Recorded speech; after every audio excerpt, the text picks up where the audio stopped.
Muito bem, meus irmãos, minhas irmãs, mais uma vez estamos aqui para o estudo do Evangelho. Boa noite a todos, boa noite, Neusélia.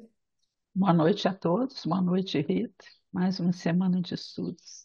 Vai. Nossa leitura inicial é do livro, não. É uma música, uma letra da música do Grupo AME, chama Amigos de Jesus.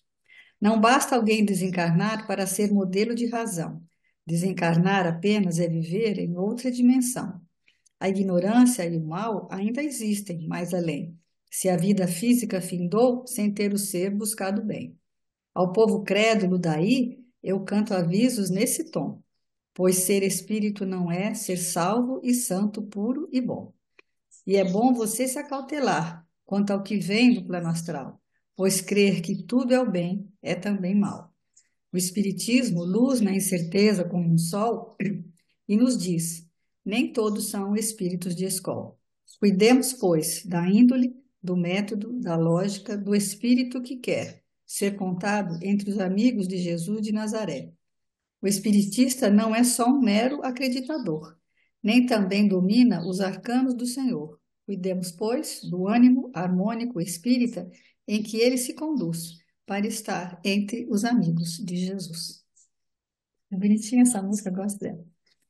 Então, Senhor Jesus, mais uma vez aqui, estamos, né, sempre tentando estar ao seu lado, tentando caminhar junto dos seus ensinamentos, que possamos, Senhor, neste dia, nesta noite, estarmos perto desses seus ensinamentos e colocá-los em prática cada dia mais. Que Jesus nos abençoe, que os amigos espirituais do Centro Espírita Francisco de Assis nos envolvam nesse momento. Fique conosco, Senhor, hoje, agora e sempre. Então, começamos mais uma vez uma noite de estudo do Evangelho de Mateus, sempre à luz da doutrina espírita e baseado no estudo miudinho, berável da Luísa, né? Ele sempre explica, a gente também acaba explicando, que é um estudo, ele já tem 12 anos, né? O nosso tem pouco menos, mas ele chama miudinho, tem esse apelido pela sua didática de estudar minuciosamente, versículo a versículo, e usando sempre a literatura espírita para decodificar a mensagem essencial do Evangelho, que a mensagem vem ali meio fechadinha e a gente vai abrindo, né? Nós estamos no capítulo 16, nessa passagem que é conhecida como a Confissão de Pedro, que vai entre os versículos 13 a 23. Nós já estudamos o 13 e o 14 e vamos hoje refletir sobre o versículo número 15. A gente sempre aconselha que a pessoa que vai no estudo volte pelo menos ao episódio, né, que iniciou a passagem, para ter uma ideia melhor de entendimento. Então, basicamente, nessa passagem, o que acontece? Jesus reúne os discípulos e começa a fazer perguntas, né? Quem o povo diz que eu sou? O que as pessoas da comunidade estão pensando dele? E os discípulos respondem que alguns acham que ele é João Batista, outros que é o Elias reencarnado, outros que é um dos profetas. Mas no versículo de hoje, Jesus vai mudar a pergunta e questiona. Mas tá, todo mundo fala isso. E vocês? Quem vocês dizem que eu sou?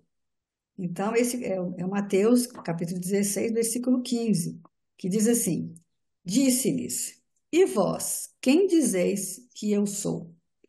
Então, enquanto nos explica que enquanto nos versículos anteriores a gente focou em definir quem seria Jesus, qual a representativa dele, quem é, colocamos ele como uma figura de um rei, mas que é um rei pastor, de um gestor, né, de um governador do órgão das coletividades humanas, que não governa como se fosse um rei tradicional, né? Um rei que fala assim, ó, eu mando e vocês obedecem. Mas ele cuida como se tivesse um rebanho de ovelhas, como se ele fosse um pastor, com carinho, com dedicação, com amor. Então, dando conforto para essas ovelhas. Então, essa é a essência do que é Jesus. Mas nem toda a comunidade de Israel tinha esse entendimento, essa visão de Jesus. Por isso que a gente falou muito nisso, né? Mas isso não faz com que a pessoa seja invalidada. O fato dela ter uma opinião mais clara ou menos clara, ela sempre é útil dentro da comunidade. Então, ele dá até o exemplo, né, do colaborar, das pessoas que vão colaborar nesse projeto da Fraternidade Sem Fronteiras. Muitas pessoas vão como se fosse para um passeio. Chegam lá, fazem alguma coisa, né, mas sempre é útil em alguma coisa. Mas tem aqueles que realmente abraçam a causa, que têm esse entendimento, que vão sempre, né? Então, só que existe um grau de responsabilidade proporcional a quem? A essa compreensão. A quem é muito dado, né? Mais vai ser cobrado. Então, se você tem mais conhecimento, então aí a pergunta de hoje, ela não foi feita para a multidão, mas para o grupo, né? Restrito ali dos 12 discípulos que conviveram com Jesus aqueles 3 anos, então que ele tinha uma responsabilidade maior, um comprometimento maior. Jesus conversa diferente e ao longo do estudo a gente tem visto que Jesus fala para a multidão, depois ele fala em reservado para os discípulos. E o que ele diz para a multidão, ele cobra menos dela, mas os discípulos têm que ter um entendimento mais preciso disso. Então a gente também, né? Nós estamos estudando miudinho há mais tempo, temos que ter uma visão mais madura do que seja essa missão de Jesus, de quem é Jesus e como que nós vamos nos apresentar ele, né? Porque ele fala, entre a visão, a percepção e a vivência, tem um longo caminho. Então, a percepção pode ser É madura. aqueles que conviveram com ele, né? 3 anos, direto, para baixo, para cima, tem que ter uma visão diferente, né, da multidão.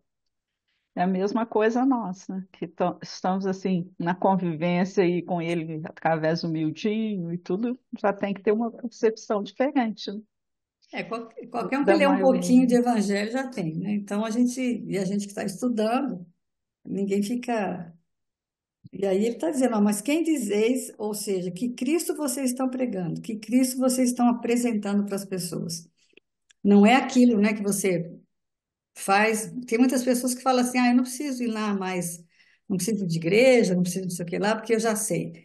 Ninguém sabe tudo para começar. E segundo, você tem que estar na comunidade para quê? Para apresentar mesmo. É esse Cristo que você entendeu, mas que você precisa estar vivenciando para que ele possa.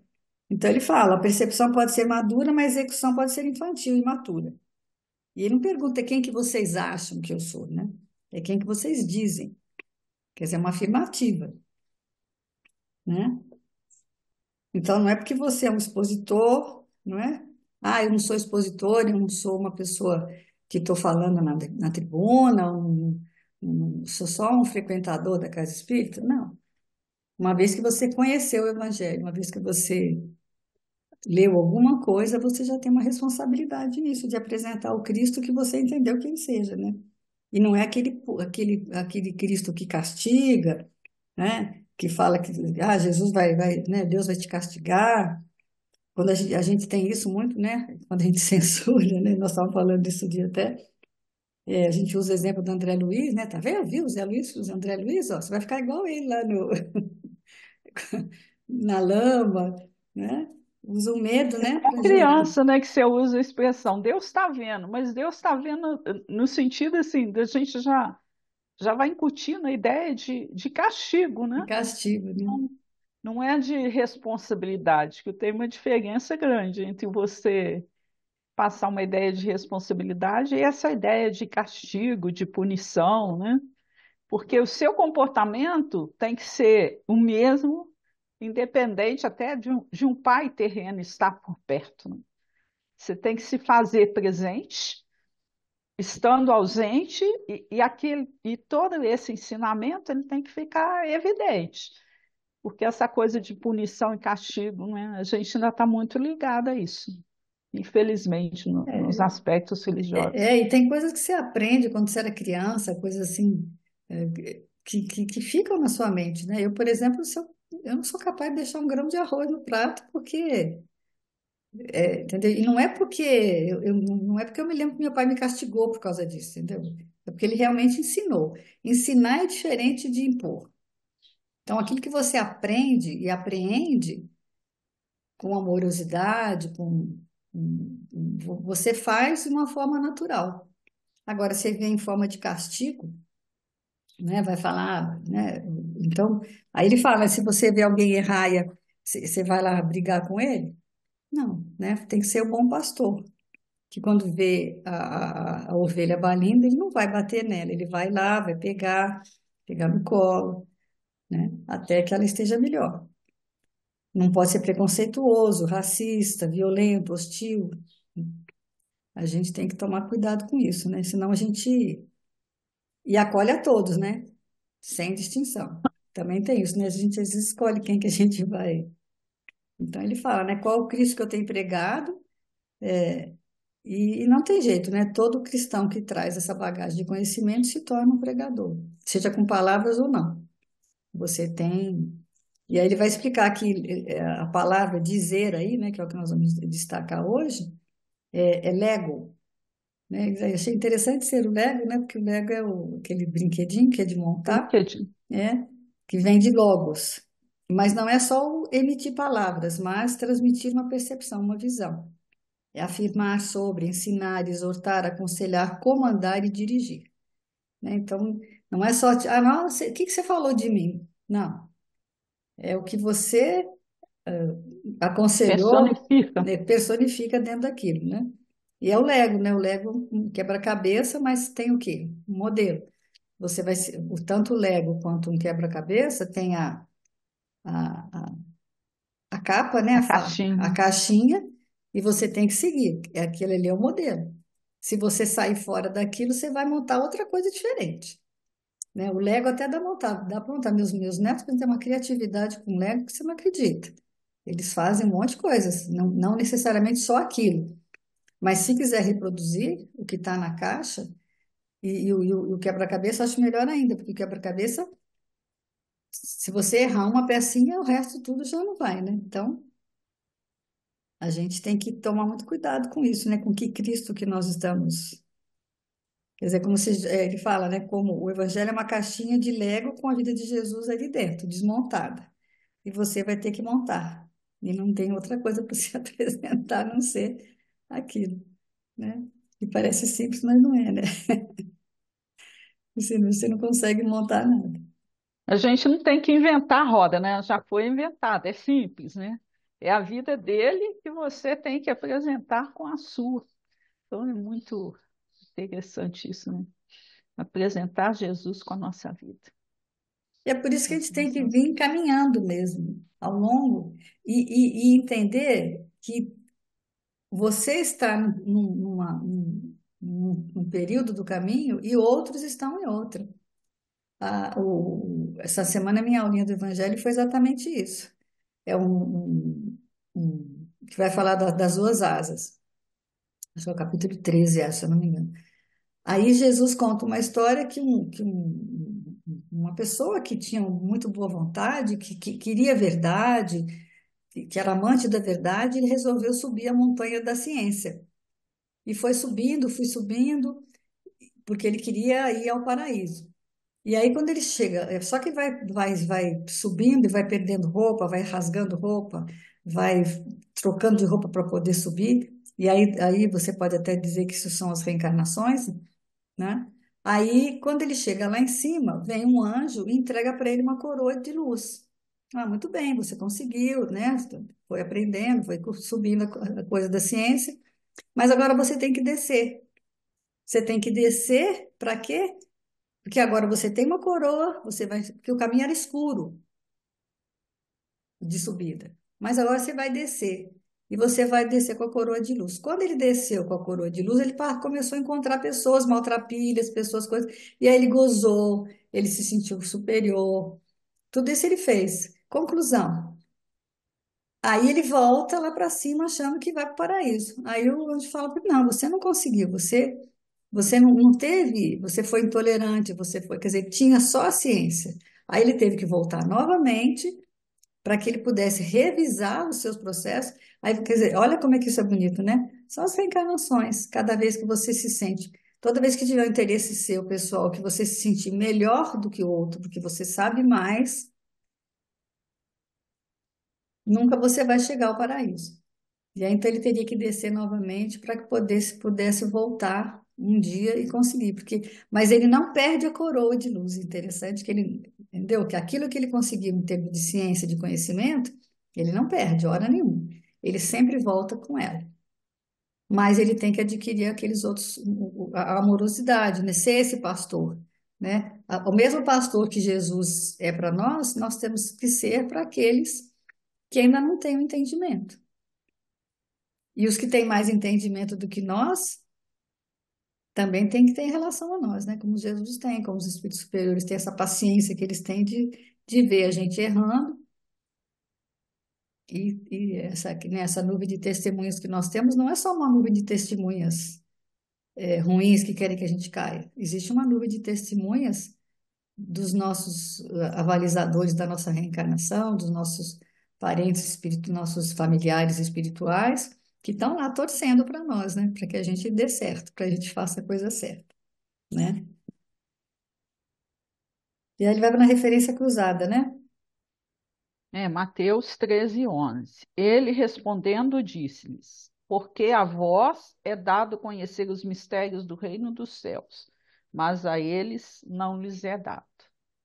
É questão evolutiva, né? O fio da meada está aí, justamente aí, né? Uma parte da humanidade não percebe Jesus, toda a sua inteireza, integralidade. Entende partes dele, né? E tem gente que não entende nada. Eu vejo muito isso lá na instituição, né, Rita? Assim, em termos de praticidade, um exemplo da. Existem pessoas que vão na instituição e se incomodam, assim, porque o exercício da compaixão vai muito mais além do que você ficar triste com aquela situação do outro, né? Ele é muito mais abrangente. Então, tem aqueles que vão, mas é um ambiente triste, eu me sinto tão triste de estar aqui, e pronto.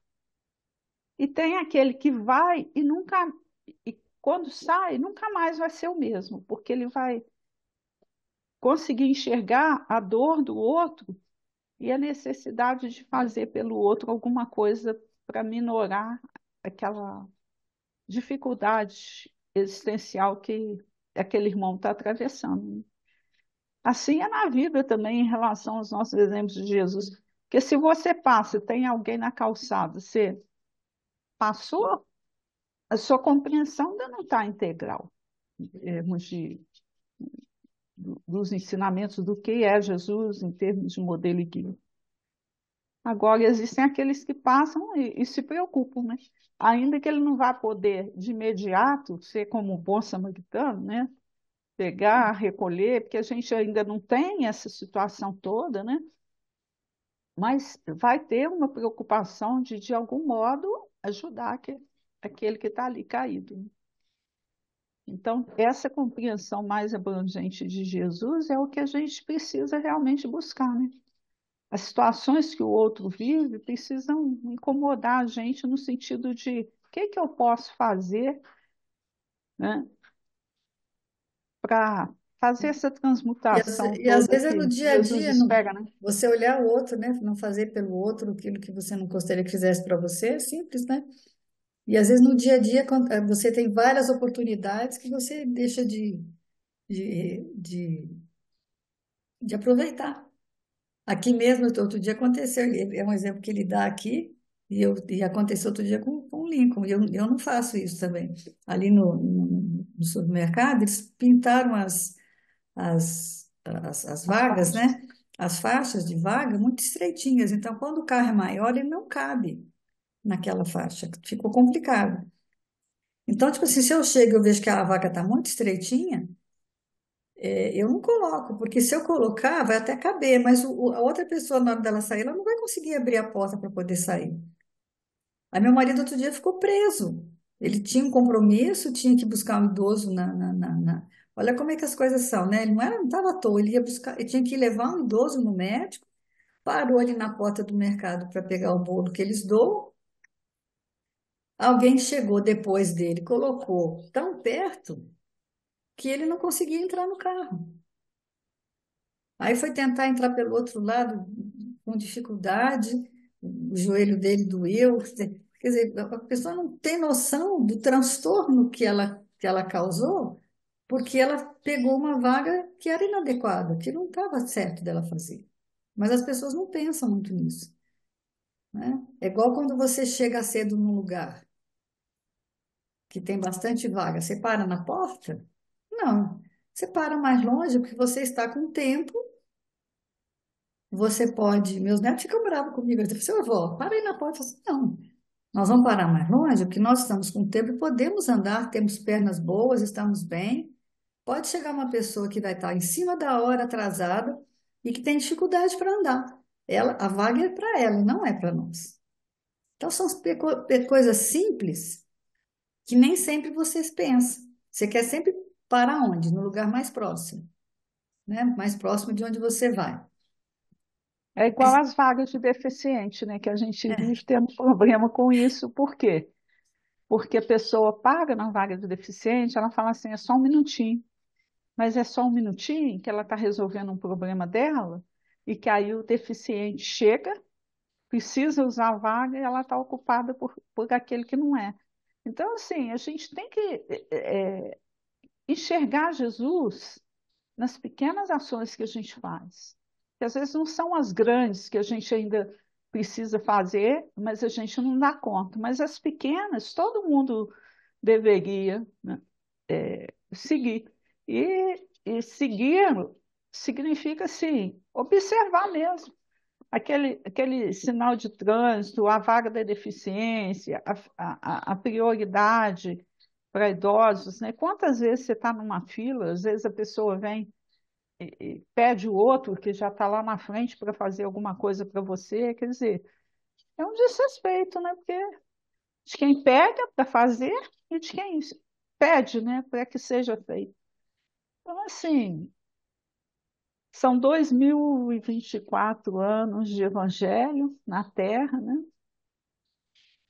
A doutrina espírita, mais os livros do Chico, e todo o evangelho de Jesus, né? Desde a época lá, né, de Moisés e tudo. E a gente ainda não aprendeu, né? Que tem que fazer mais diferença do é que uma, ele fala, né, na atitude ecológica, né, que a gente às vezes, né, essa atitude ecológica a gente ainda não, ainda se justifica por fazer muitas coisas, porque você, mas como é que eu vou fazer isso, né?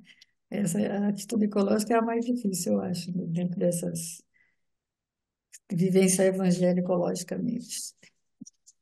é o convite do século é outro, né? Que a gente está vencendo, né? Para realmente a gente conseguir colocar tudo isso, né? Em prática, né? O É, evangelho vivo. e a gente que Essa questão também de parar de ver defeito nos outros, né? Nossa, como que é segue, que a gente está sempre apontando para o outro. Aqui no caso em questão, a gente está falando das questões da vida, né? Mas quando a gente fala, é para a gente ter cuidado também. Eu não posso parar na vaga. Se eu critico o outro, eu também não posso fazer. Mas a gente é muito assim. Quando é com o outro, você critica. Quando é com você, você se justifica. justifica. Então, o parâmetro da justiça, da misericórdia de Deus, é para todo mundo igual. Então não dá para ficar justificando as nossas imperfeições aí, né? Aí vai lá para o livro Cartas do Alto, capítulo 37, Nota Espírita, e ele vai lembrar, né, que é do Albino Teixeira. Ele não está falando para ele. Quando fala nota espírita, é porque é para espírita, né? Então, o endereço tá certo, né? Para ficar gravado. Eu lembrei, por exemplo, porque ele fala, né, para deixar na porta do guarda-roupa, alguns avisos. Eu acho assim, aqueles banners, né, que você mandou fazer lá para o asilo, toda hora a gente está sempre, a gente passa, vira e mexe, tem que ler um. Você já dá de cara com um, depois lá dentro tem vários, que são normas que a gente precisa ter, né? Que de vez em quando você tem que olhar ali e falar, ó, para você conseguir ter um comportamento mais adequado, que você tem que se lembrar um pouco dessas frases, né? Para que você possa melhorar o seu comportamento. E aí, nesse caso aqui, ó, é para espírita, né? Ele é Estudar para aprender, aprender para discernir, discernir para entender, entender para acertar, acertar para edificar, edificar para servir, servir para renovar, Renovar para melhorar e melhorar-se para educar-se. Então, esse para aí, É. ele está mostrando o quê? O objetivo que a gente tem que ter mesmo de ir, né, se educando para gerar esse progresso que todos nós precisamos, que a humanidade precisa, né? Essa pergunta é uma pergunta muito importante, de tipo assim, às vezes você está fazendo uma coisa, tá lá desesperado, principalmente na área financeira, né? Ah, preciso ganhar, preciso fazer, preciso comprar, preciso não sei o que lá. Você tem que parar e perguntar assim, para quê? Para que você quer isso? Você está precisando mesmo? Você vai. Qual a utilidade de fato disso? Qual que é o objetivo? Não, é um objetivo que você tem que ter. Um objetivo. Você tem que tá focado nesse objetivo e não é só para e não pode ser uma coisa assim só para você ficar rico, para você ganhar dinheiro, para você ficar milionário, mas qual é o entorno disso?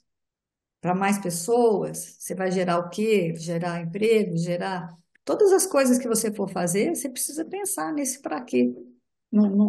Abrir esse leque no sentido de ver qual que é a utilidade, porque às vezes é uma coisa egoísta que você está fazendo só para você, né? Ainda que ajude os outros também, mas você tem que ter essa noção, né? Esse encadeamento do texto dele, né? Né? Olha lá, ó, educando-se cada um de nós, sermos alisto atingir a libertação do mal, de modo a integrar-nos no reino do bem eterno. Disse-nos Jesus: Conhecereis a verdade, e a verdade vos fará livres. Essa frase, né, todo espírito a gente repete como um chavão, né? Mas eu acho que a gente ainda não tem esse entendimento. Que espírita, nós, né, a gente tem muita preguiça de estudar. Ou então você já tem um certo conhecimento da doutrina, aí você já acha que já sabe. Só que os apelos da multidão, do mundo, as dificuldades existenciais que cada um de nós vive, ela sempre te convida muito ao materialismo, né? A preocupação do aqui e agora. Mas ter esse entendimento que a gente é um espírito eterno, e aí a gente vai, com que finalidade eu já li o livro dos espíritos? Será que nós, os espíritas, por exemplo, já lemos o livro do espírito todo? Ou, ou a gente só leu e não tem a preocupação de estudar? Ou a gente sabe como chavão e repete algumas frases do Evangelho, mas sem conseguir colocar essa vivência na prática? Porque se a gente repete, conhecereis a verdade vos libertará, a gente busca esse conhecimento sempre, dia a dia, Só uma como um frase fator bonita, de né? transmutação ou é só uma frase bonita? Aí fora da caridade não há salvação. E aí, o que é caridade para você? Como é que você entende isso? Qual a mudança que você faz quando você aprende o sentido da caridade como eu entendia Jesus? Como que eu tenho conseguido fazer isso na vida prática, né? É por isso que o estudo é interessante. Por exemplo, nós estamos só nós duas aqui. Então, nós temos a visão do Aloysio, a minha e a sua, não é? Mas se tivesse mais pessoas, como tem nos outros estudos?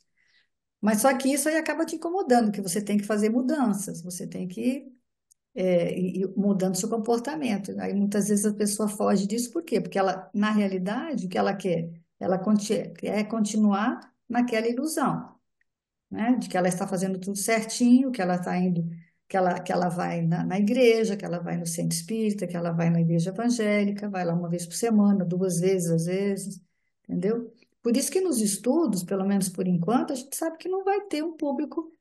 Até começa, né? Ah, todo mundo quer. Ah, vamos estudar o livro dos médiuns? Ah, quantas pessoas tem interessadas? Ah, tem 25, 30. Ah, que legal. Começa, começa. Mas ainda, quando você vê, tem cinco, seis, não passa de meia dúzia os grupos de estudo, não passam de meia dúzia. Quer dizer, dentro de um processo, então a multidão ainda essa figura ainda da multidão, do discípulo, do apóstolo, ainda é muito forte dentro do das do nossas vidas processo. mesmo, do processo todo, entendeu? E a gente tem que ter esse entendimento. E tem entendimento que são ovelhas que não vão ser perdidas. Todas elas um dia vão, só vão demorar mais tempo e vão ficar batendo cabeça por aí. O problema é esse, né? Porque enquanto você estiver nessa ilusão, enquanto você não achar essa verdade que vai te libertar, você vai viver num mundo de ilusão e vai sofrer sem até Eu, saber, né? eu acho interessante quando ele falou assim, quando ele fala, né, que é a questão da educação. O que é o educar-se, né? O educar-se é acordar os dons. Isso, eu achei tão bonito essa definição. Então, quer dizer, não está falando que você vai criar dons, não está nada. É acordar dentro desse processo, né?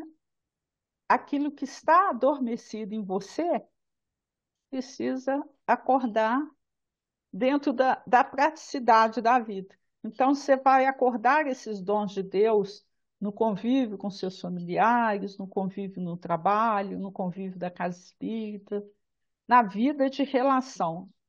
Então, quando você acorda os dons de Deus que há em ti, você vai ser uma pessoa que educada. Educado. E aí, essa, você vai entender que o mal é a falta de educação, é qualquer conduta que você prejudica o outro. Em qualquer situação que você está prejudicando o outro, com a sua falta de educação, é o mal É o que ele fala, né? agindo ali, né? É o que ele fala, que precisa se libertar de vício, de interesse, de fragilidades. Educação é saber dividir o mundo, né? Nós dividimos uma cidade, um lar, um salão, mas dividimos também um planeta, né? Então, você tem que fazer o quê? Viver no mundo sem causar prejuízo, gerando benefício, ser educado, que é um sinônimo de quê? De ser evangelizado. Quer dizer, o sinônimo de educação é ser evangelizado. É seguir, né, o que Jesus explicou, né? Nós vamos no livro Voltei, né, que ele dá o exemplo do irmão Jacó. A fala dele, olha, ainda mesmo quando o Espiritismo nos ajuda a pensar seriamente no assunto, então a doutrina espírita nos ajuda a pensar, né, em todas as questões. Debalde tentaremos calcular relativamente ao futuro depois do sepulcro. Os quadros sublimes ou terríveis no plano externo correspondem de alguma sorte à nossa expectativa. Contudo, os fenômenos morais dentro de nós são sempre fortes e inesperados. Então, aquilo que a gente traz dentro, né? E às vezes até para as É, pessoas, a gente pode ser que pode ser até que alguém testemunhe fora, né?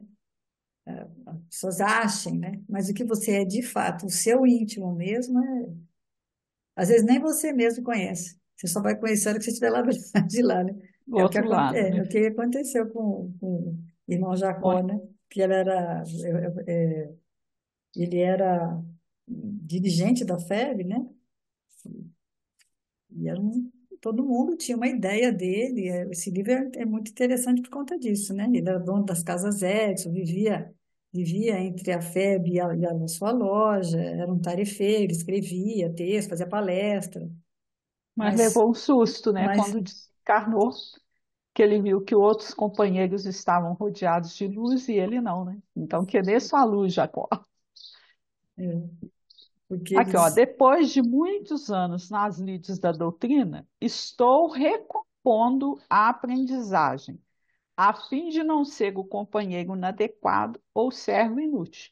Então, com todo o trabalho que ele desempenhou aqui, a nível de movimento espírita, o que é que chegou lá? Ele levou um susto e teve que começar o quê? Recompor algumas coisas que ele tinha feito de maneira equivocada. E aí ele fala, para não ser, né, um companheiro inadequado ou servo inútil. Então, às vezes, quantas vezes as questões dele foram debates públicos com sacerdotes, e ele ficava muito bravo, né? É, é a questão de querer tentando, impor, né? né? Impor Impor o ponto de vista, né? Então, ele vinha de uma família judaica com noções de espiritualidade profunda, né? Sabia isso tudo, mas teve dificuldade de colocar isso em prática. E aí ele vai também agora dar um exemplo do livro, no capítulo 20 do livro Material de Construção, Compadece-te e auxilia. Se já conquistastes algum destaque no conhecimento ou na virtude, não menosprezes companheiros que tropeçam ou que se arrastam na retaguarda. Ao invés disso, auxilia-os quanto puderes. Lembra-te que aquele que se eleva por uma escada de 1000 degraus ainda é capaz de cair ao alcançar os 999. E aí o tombo é Então, até assim, maior, né? foi o exemplo que você deu no início lá, né, da aulinha de evangelização que você deu, né? Então, às vezes, a gente acha que a gente está, por já ter um pouquinho de conhecimento, você julga o outro e acha que você está melhor, mas ó, você pode cair. E você não sabe o momento seguinte, qual a prova que vai vir para você, então, às vezes, você vai cair naquilo que você censura no outro. Então, a gente tem que ter muito cuidado, porque qualquer um de nós, apesar de já estarmos avançando, a gente ainda é capaz de tropeçar, né? Não importa o quanto a gente melhorou, mas a gente ainda pode cair. Eu gosto quando ele dá o exemplo de filhos, né? Que filhos são é uma vigilância constante para nós, né? Não, e quando você dá aula de evangelização, então você tem que estar muito atenta, porque você está na rua, né? Imaginou, você acabou de dar uma aulinha dessa, e aí você está na rua, encontra com uma criança e você está fazendo alguma coisa inadequada, né, em relação ao que você ensinou para ele. Professor, né? Se você se coloca numa posição de ensinar alguma coisa, se você não pratica aquilo, vai tudo por água abaixo, né? Se você No, fala no para o seu livro, filho assim todo dia, escova o dente, escova o dente, escova o dente, e ele não vê você escovando o dente, você tem que escovar o dente junto com ele, né? Para ele poder aprender e saber e imitar você, porque os filhos imitam os pais, né? Então, quantos exemplos que a gente, às vezes nem sempre a gente dá, não é aquele melhor exemplo para todos, né? Então, é isso que a gente tem que no ficar atento. livro Alma e Coração, tem um capítulo 10 que fala ambiente pessoal. Olha que interessante. Surges e onde pisas aparece a atmosfera pessoal que te é própria. Falas e a tua palavra flui um magnetismo que te nasce do coração. Interessamos-nos em auxiliar os outros conforme a beneficência. Entretanto, é preciso saber como auxiliar, de vez que nos oferecemos instintivamente naquilo que damos. Olha como é que é cego, né? Então, você está oferecendo, né, o que você é dentro da sua. A dádiva é obrigatoriamente envolvida pela influência do doador. À vista disso, analisa as reações que provocas e os pensamentos que inspiras, onde, quando e com quem te manifestes.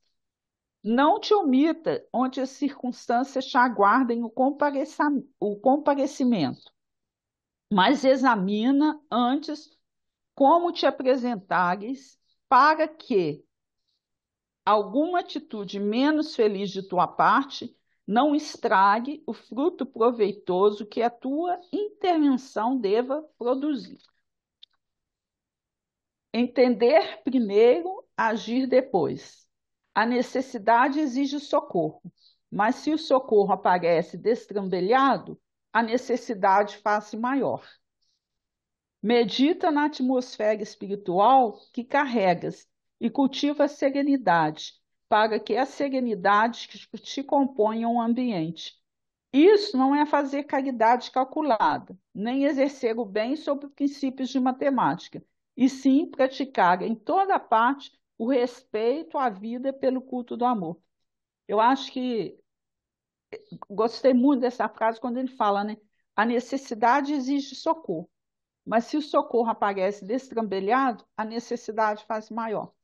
Então, às É, às vezes, vezes a você gente vai ajudar e piora. por isso que a gente, o modelo e guia tem que ser o quê? Jesus. Porque ele era essa serenidade, essa tranquilidade. E nós não, às vezes você chega assim, destrambelhada, quer resolver. Então, hoje eu entendo muito que a questão de tentar ajudar o outro é se posicionar com serenidade, mas a gente tem que ter muito claro que nós não vamos resolver o problema do outro, que isso é responsabilidade de cada um. Então, a nossa ajuda tem que vir dentro dessa serenidade que Jesus nos ensina. Esse é o grande desafio quando a gente faz estudo de atendimento fraterno, porque as pessoas têm ido às casas espíritas com esse seu sentimento de dor, de sofrimento,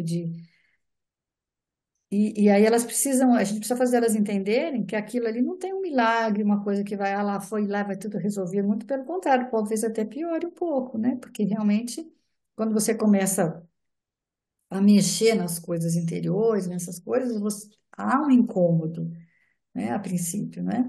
E aqueles espíritos que estão com você, que estão acomodados com a situação, eles vão reagir. Então, tudo é um desafio muito grande, mas é um desafio de quem? De cada um. A gente pode dizer o que o evangelho, o que a doutrina pode te ajudar nesse sentido, para te dar um entendimento, para que você reaja diferente, para que você mude de atitude em relação à sua vida e às pessoas. Mas não é uma fórmula milagrosa. Ah, agora eu estou indo no centro espírita e eu vou ser feliz. Não, isso não existe, né? Nesse processo e no nível de evolução que nós estamos, a gente ainda tem essas figuras todas e essas questões de dificuldade. Não é uma questão de facilidade, é uma questão de entendimento para que você saiba como sofrer. Não é uma questão de cultuar o sofrimento, mas que se você tiver que sofrer, né, você sofra com dignidade e com entendimento de que aquilo é uma coisa que, essa confiança que a gente tem que ter em Deus de que está tudo certo. É essa a ideia, né? Esse acolhimento, mas sem ser um acolhimento que vai levar a pessoa a acreditar em algo que não existe, né? É difícil.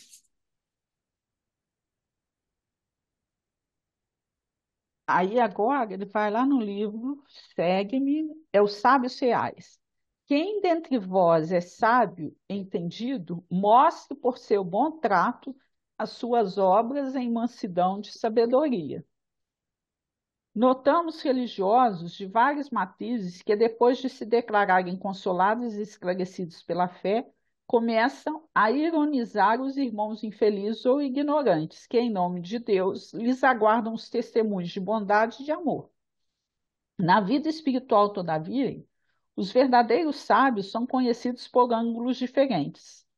Os verdadeiros amigos da luz revelam-se através da generosidade pessoal. Então, assim, às vezes a gente, por ter um mínimo de conhecimento, né, a gente usa aquilo para quê? Para humilhar o outro, para falar que está num nível superior, né? E o verdadeiro sábio no mundo espiritual, o verdadeiro sábio aos olhos de Jesus é aquele o quê? Que age com generosidade, com compreensão. Então é importante que a gente. E ele não leu, mas eu achei interessante ele explicar o que a pessoa que aprende, que ela faz, as coisas que ela faz, ó. Sabem, no caso que nós está falando ao contrário, né? Que não Aham. faz. Sabem que o isolamento é orgulho. Ou seja, muitas pessoas, depois que aprendem, se isolam, não querem conviver. Ah, não estou dando conta de conviver com esse povo. Mas o isolamento é o quê? Orgulho. Que a violência é crueldade, que a exigência descabida é serviço da treva e que o sarcasmo é perturbação. Então, se você está se sentindo, só porque você leu um pouco, você sabe um pouco mais, ou você se isola, ou você fica agressivo, não é? Ou fica exigindo do outro aquilo que ele ainda não pode te dar, né? É perturbação. Então, reconhece que a sabedoria, a paternidade espiritual, cheia de compreensão, e carinho. Por isso, sem qualquer humilhação a ninguém, auxiliam a todos, indistintamente, acendendo com amor na escura ignorância que os cercam, a luz abençoada que brilhará vitoriosa amanhã. E é isso que a gente não pode entender, que não é agora. Você pode falar, às vezes, muito que não vai adiantar nada, né? Então, não adianta você ficar ironizando, Olha, né? olha o que um benfeitor fala, olha, a voz que te impele a construir a virtude é uma bênção de valor infinito. Então, a voz que a gente pode construir a virtude é uma bênção, né? Mas aquela que te censura o defeito em extinção é uma pancada mental de consequências imprevisíveis. Então, olha só, gente, como que a gente tem que ter. É o equilíbrio sempre, né, Rita? Que às vezes, na ânsia de ajudar, você ó, dá aquela alfinetada e aí a coisa vai. Ao invés de ajudar, você está atrapalhando. Aqui, ó, no livro Os Sinais do Rumo tem Entender e Auxiliar, do Emmanuel. As vítimas da incompreensão acham-se em toda parte. Hoje são aqueles espíritos que recalcitram contra a verdade. Ontem fomos nós, quando nos comprazíamos com o idêntico desajuste. Não percas tempo com palavras estéreis. Aceita os outros tais quais são, coloca-os em tua lista de bênçãos. Não fomos situados à frente dos semelhantes a fim de aperfeiçoá-los, e sim para aperfeiçoar a nós mesmos. Os outros, por mais errados que estejam, rogam simpatia e não censura. Compreendemos o próximo a fim de que o próximo nos venha a compreender. Então você tem que ter esse. Mas é muito difícil que também você não pode ser permissivo. Não é? Esse equilíbrio que é difícil, que você tem que dar o exemplo, você tem que conversar com educação, que é o objetivo, né? Jesus sempre fala de forma educada, mas também tem que ajudar o outro a subir, a melhorar um pouco. Mostrar para ele que ele está iludido, que esse não é o caminho, mas sempre com muito amor, né? Com dedicação. Isso que é o grande problema, que a gente às vezes a gente perde a paciência. E depois ele vai para o livro Vinha de Luz, capítulo 44, com Saber como convém. É uma carta de Coríntios, né? Fala aos Coríntios. É porque os coríntios, vou falar, né? Coríntios era uma comunidade Comunidade complicada, trabalhosa. complicada, trabalhosa, né? Que ele estava sempre chamando a atenção dele. Vocês querem que eu vá lá Onde com o quê? estaríamos nós É. hoje? Eu tenho hora que eu fico pensando se eu não estava lá naquela época, continuo aqui. Porque eu vou te falar, toda leitura vai assim, É. encaixa, encaixa. E se alguém cuida saber alguma coisa, ainda não sabe como convém saber. Os que conhecem espiritualmente as situações, esse aqui, gente, ó, é triste, mas ó, ajudam sem ofender, melhoram sem ferir, esclarecem sem perturbar, sabem como convém saber e aprenderam a ser úteis. Usam o silêncio e a palavra, localizam o bem e o mal, identificam a sombra e a luz e distribuem com todos os dons do Cristo. Então, aquele que sabe que convém, né? Como sabe como convém Mas fazer, né? como que ele vai fazer, como que ele vai usar, né? Ele dá o exemplo do Robert Oppenheimer, né? Que teve até o filme há pouco tempo, né? Eu nem assisti o filme, não. Assisti só um pedaço.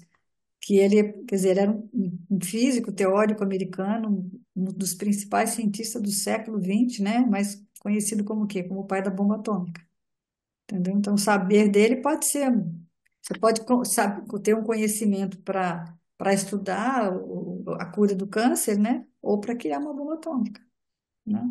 Então, pode ser uma coisa que você saber tem que ser alguma coisa que instrui, que ajuda, que colabora, e não aquele que traz destruição, que Uma desvirtua, né? utilidade, né, É, geral, né? é o para quê, né? É o para quê? Para que você quer aquilo? Aquilo vai servir para quê?